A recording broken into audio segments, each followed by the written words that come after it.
All of us reach a point in time where we are depleted and need to somehow find a way to reignite the fire within. But how do we spark that flame? Welcome to Reignite Resilience, where we will venture into the heart of the human spirit. We'll discuss the art of reigniting our passion and strategies to stoke our enthusiasm. And now, here are your hosts, Natalie Davis and Pamela Cass.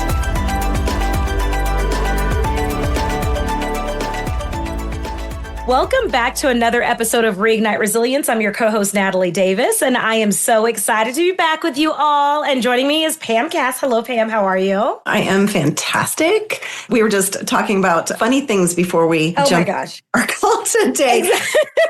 Such as breakups and gnats flying around your house from reshaping soil. Exactly. I don't know. Like, there are certain things that are like extreme agitators to me. High winds, like over an extended period of time, extreme agitator to me. Like, I just lose it. I don't know why. Like, it just really gets under my skin.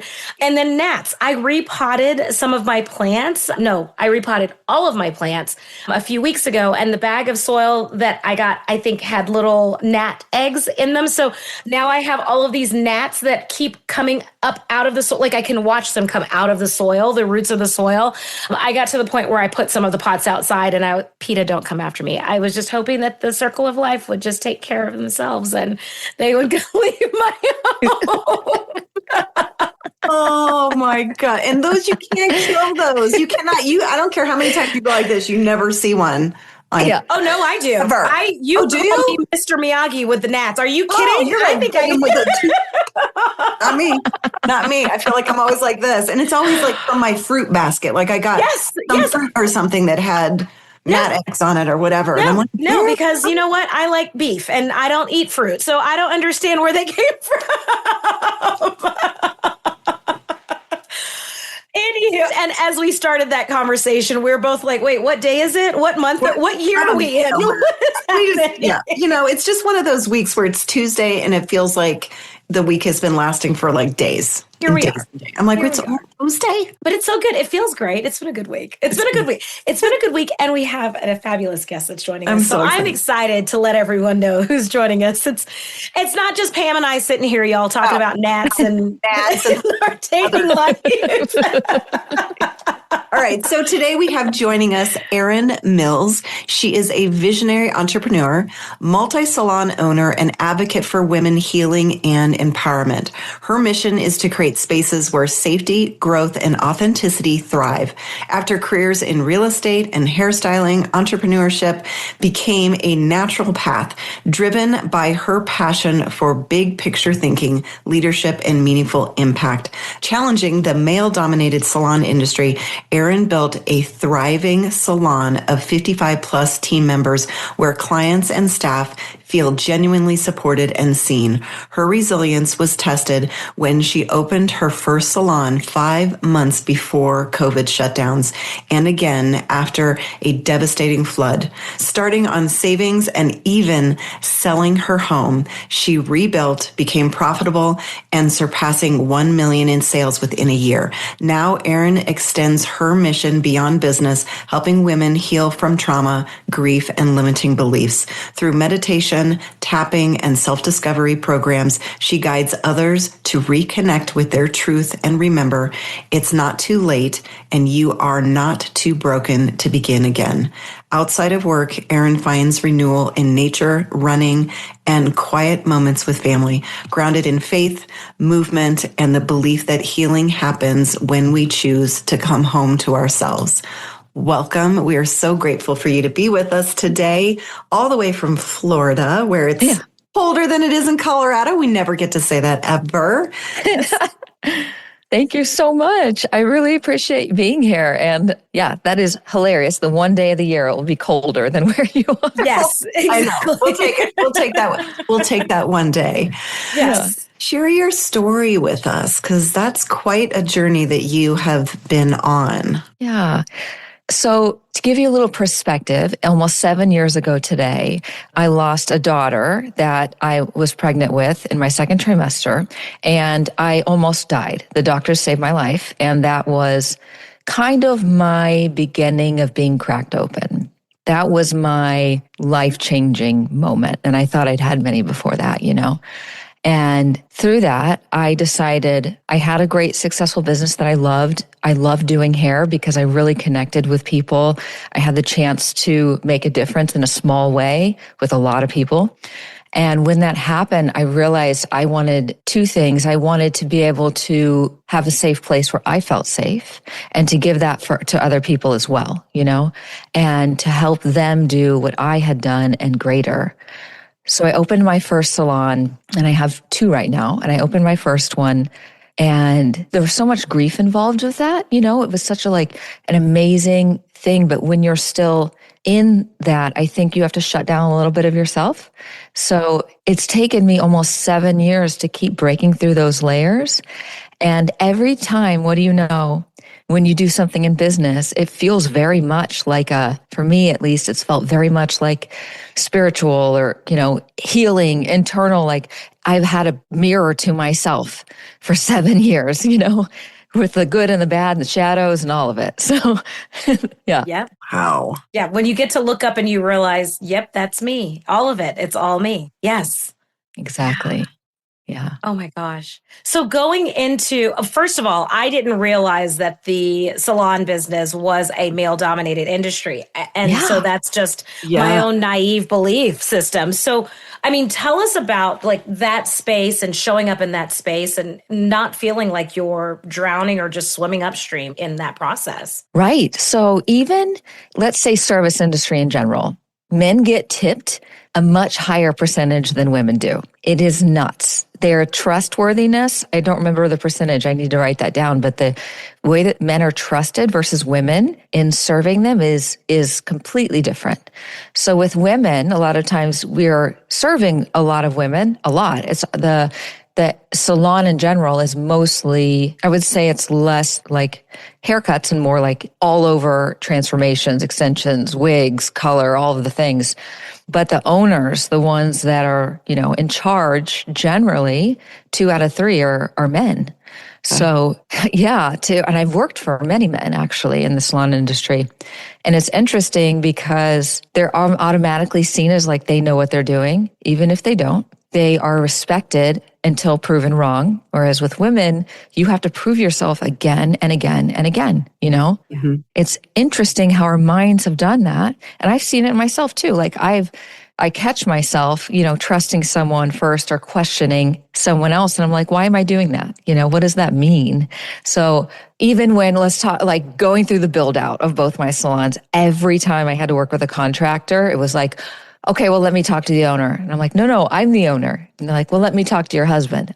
So many times, Wow. And I had to learn to put my foot down. You have to learn that if you can't stand tall, even if you're dealing with the nicest person in the world, they're probably not going to respect you if you don't have the confidence to stand in your power. Wow, that's so interesting you say that. And the fact that it's still today, the exact same. And I just think it's those biases that, we all carry that we don't even realize that we carry. Because I hear this all the time with women that are in positions where it normally would be a male that would be making the decisions. I just had a friend, single, just do a full remodel on her house. And it was the same thing. Where's your husband?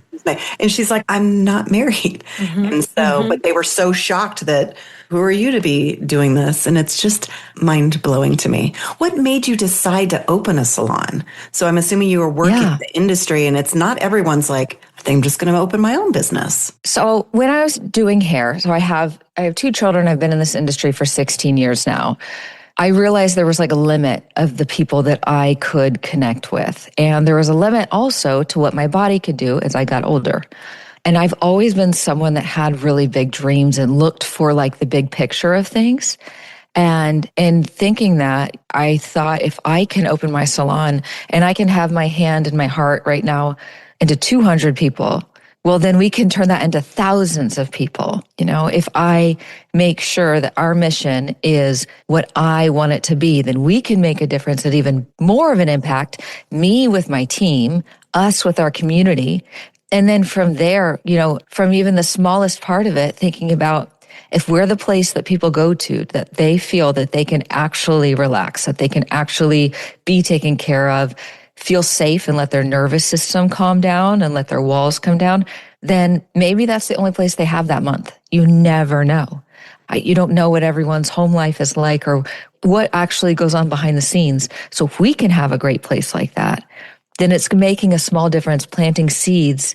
And even if it doesn't return to me, it's going to return somehow in the legacy of other people. Love that. Beautiful. It's so the bigger purpose, right? It's the impact, like that ripple effect that happens, the waves through the water. Yeah. Wow. And so, I mean, just starting it, now you're successful, right? You're turning this into a multi-million dollar business. Like, what does this process look like for you in building? And was that your vision? I mean, the impact is one piece, but to actually see and have the profit and revenue is something completely different, right? You can fulfill your passion all day and be broke. Yeah. Yes. Or negative. Yes. So what gave you kind of that true north so that you understood I'm building this and it's going to have impact and profit? Well, the first thing, I'm going to tell you a few mistakes I made. In general, when I first opened, I thought, because I did this the right way, I saved, I didn't have any investors. We did this ourselves. We had the cash that we'd saved to put down and put into it in a backup plan. And I didn't believe necessarily other salon owners when they said, like, you need to make sure that you protect your business also. Like, you can't just make it all about the people that are coming to you. So when I first opened, I had a wait list of people, which was beautiful. I was like amazed and so thankful. And we were doing so well and blooming together so quickly. We grew and became like the number one salon brand in, a year and a half, which is huge with how many salons there are here. And I was like, I just really feel like this means I need to open a bigger space. So not only did I look at and open a bigger space, literally half a mile down the road, I opened one double the size. So I actually tripled my salon. And when I did that, I thought I've opened one before, so I know all the things that are going to happen. I know what to do. I've been through a flood, a COVID shutdown. We were shut down, for 12 weeks and we still got through and had to take everything out and redo the floors and insurance didn't pay for it and all of these things. So I was like, I'm really prepared. I can do this. Then I'm like, we can make a bigger impact and all these dreams. And I pushed really hard and it was great. It was wonderful. And I'm so thankful that I've built both of those things. But what has happened is now I've been realizing, and over the past year, that nothing runs without me. Nothing works without me. If I'm not 110 miles an hour, everyone's going 5, everyone's going 10. And then if I'm not seen as working, I'm not actually working. So how I did it, I would do it completely differently because I relied solely on my motivation and my ability to just be a survivor. I did not build the systems first. I built them later. So I would have built the systems, made my salon further from each other, literally not next door because it kind of competes with each other. And if I would have had the systems and the right knowing of that, yes, I am great at what I do. Yes, I know I love my people, but I have to have the processes so that I'm not just running around like a chicken with my head cut off now that I have 50 people and I had 20. So I think the longer you do things, if you're able to, you can take some of those processes that maybe went wrong and learn from it, and then you can become stronger. But man, wouldn't it be nice if we slowed down a little bit to really figure things out? And sometimes the excitement can push us to do things, and then we just have to, it becomes a little bit harder. Even if we were supposed to do it, it just becomes a little bit harder, Not impossible, just a little bit challenging. Yeah. Wow. Exactly. And Erin, I think that advice is not industry specific, right? We see it, I think, in any industry. If you are diving in head first or both feet and not. Let's take a quick break. Hey there, Reignite Resilience listeners. I've got some exciting news that I cannot wait to share with you. We have just launched our brand new weekly Think Letter, and it is packed with powerful insights to fuel your journey towards unshakable resilience. Now, picture this.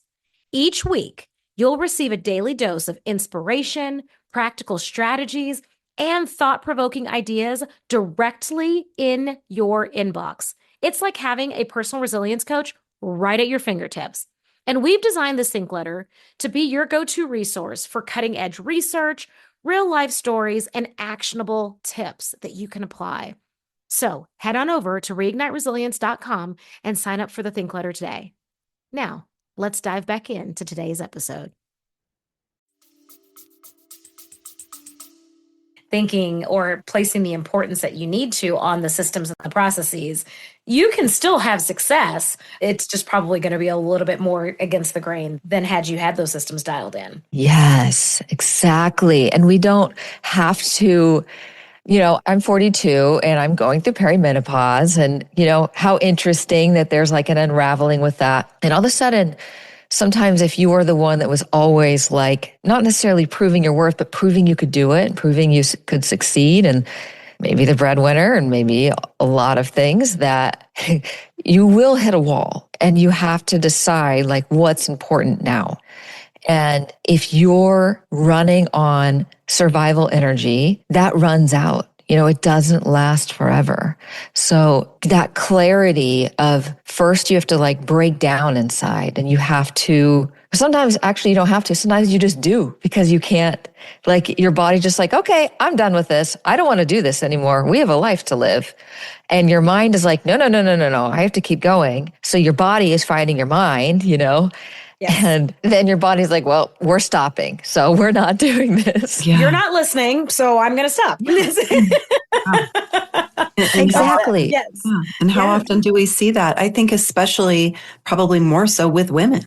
Yeah. I think, like you said, it's this belief that we have to prove ourselves. Like we deserve to be in this industry that's male dominated. And so we feel like we have to work harder, be more, do more than other people. And it leads to the hitting of the wall and just burnout and all of these other things. Yeah. And I know that my capacity for reaching that point is maybe higher than some others. We all have different capacities depending on what we've been through. Anyone I think they say has gone through childhood trauma is like someone's level 10 and someone's level 1, who knows? But I really thought I could like push through anything. And I think maybe I could, but it would have cost me myself. Yeah. It would have cost me who I actually am inside. So I did really well. I was doing really great in my salons. And then I had to start compromising how people showed up. And then I had to start compromising the type of people I was hiring. And then I had to start compromising my boundaries. And then I had to start compromising how much I paid people. And every single thing that I was agreeing to, I had to start compromising. But then I had to start working more and more and more, And right now I am in the process of closing my first business. And nobody knows this yet. I tell my team this next week. And that has been such a hard internal thing to let go of, because it needs to happen for the greater good. It needs to happen for my business and for me. For a long time, I didn't think that I mattered as long as everyone else was happy. And that's shown itself in so many ways. But through going through this healing process, it's like, it's asking me, Erin, do you really matter? Or are you going to let yourself go through this and become small and become a shell of yourself again? Or do we want to say, no, you matter and I matter. All of us matter. So I'm having to shut down the first one because mentally and financially, I just can't hold on to both anymore. I can't. But I can see that talking about this and letting myself be vulnerable, I think is the point. And I think it's also being able to look at myself still in the mirror and say, I still love you. You're okay. Even when I feel like the biggest failure, Yeah, absolutely. Which is hugely courageous, and the process of healing as well. Yeah. Erin, when did you go down this path and realizing that you needed to close the first salon? And what was that like? Because it's not just the business piece. I feel that there's also the the spiritual journey piece of it that is running parallel. Where were you and how did this all come to be? Well, it's been almost a year that it has been a struggle just to like keep my head above water. Like if I'm working on the back end of things because processes need to be fixed, then I'm not working on the culture. And then I run back to work on the culture. And then these things get behind. It's been a year of that. And then a year of the economy being down. And then when the economy is down and people are losing clients, the first thing they look at is everything around them, not inside, right? So they start looking at everything else and start blaming. And I understand that. Like as a human being, I understand that. But as someone who's succeeded in this industry and a leader, I know all of our change starts within. All of our change starts with our habits. It changes with our client service. And it changes when we decide that we are going to do what we said we we're going to do. You know, you all know you have to market yourself. You have to reach out. You have to, when things are tough, you have to have even better service than before, right? You have to make yourself so connected to your clients that they want and need to come see you.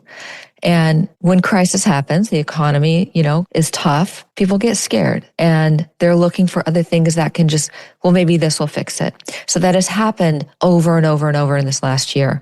So it's been like, I'm struggling and then someone leaves, struggling, someone leaves while I've been starting this healing journey, So it's like, it's felt very much like one step forward, three steps back, but I'm choosing to see outside of myself that I know that everyone has to have their own journey.